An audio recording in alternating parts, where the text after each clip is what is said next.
ಬಹಳಷ್ಟು ಜನರು ಯೂಟ್ಯೂಬ್ ಚಾನಲನ್ನು ಪ್ರಾರಂಭಿಸ್ತಾರೆ.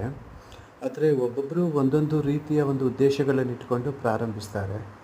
ಆದರೆ ನಾನು ಕೂಡ ಈ ಒಂದು ಯೂಟ್ಯೂಬ್ ಚಾನಲನ್ನು ಪ್ರಾರಂಭಿಸಿದ್ದು ಎದಕ್ಕೆ ಅಂತಂದರೆ, ಸ್ವಲ್ಪ ಏನಾದರೂ ಇದರಲ್ಲಿಂದ ಒಂದು ಸಂಪಾದನೆ ಮಾಡಬಹುದಲ್ಲ, ಸುಮ್ಮನೆ ಯಾಕೆ ಇರೋದು ಅನ್ನುವ ಉದ್ದೇಶದಿಂದಲೇ ನಾನು ಪ್ರಾರಂಭ ಮಾಡಿದ್ದೇನೆ. ಅದಕ್ಕಾಗಿ ಭಾಳಷ್ಟು ಜನರು ನನ್ನ ವೀಡಿಯೋಗಳನ್ನು ಲೈಕ್ ಮಾಡ್ತಾರೆ, ಸಬ್ಸ್ಕ್ರೈಬ್ ಮಾಡಿದ್ದಾರೆ.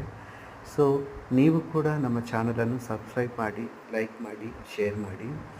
ಇದು ನಮ್ಮ ಹಿತ್ತಲಲ್ಲಿ ಬೆಳೆದಿರುವಂಥ ಒಂದು ಗಿಡ ಇದು. ಇದು ಏನು ಅಂತಂದರೆ ಬಸಳೆ ಸೊಪ್ಪು ಅಂತ ಹೇಳ್ತಾರೆ ಇದಕ್ಕೆ. ನಿಜವಾಗ್ಲೂ ಇದರಲ್ಲಿ ಹೈ ಕ್ಯಾಲ್ಶಿಯಂ ಇರುತ್ತೆ. ಇದನ್ನು ಚಟ್ನಿ ಮಾಡ್ಬೋದು, ಮತ್ತು ಪಲ್ಯ ಮಾಡ್ಬೋದು, ಅನಂತರ ಬೇಳೆಗೂ ಹಾಕ್ಬೋದು. ಇದನ್ನು ತಿನ್ನೋದರಿಂದ ರಕ್ತಹೀನತೆ ಹೋಗಿ ಚೆನ್ನಾಗಿ ಒಳ್ಳೆ ಶಕ್ತಿ ಬಲ ಬರುತ್ತೆ. ನೀವು ಟ್ರೈ ಮಾಡಿ.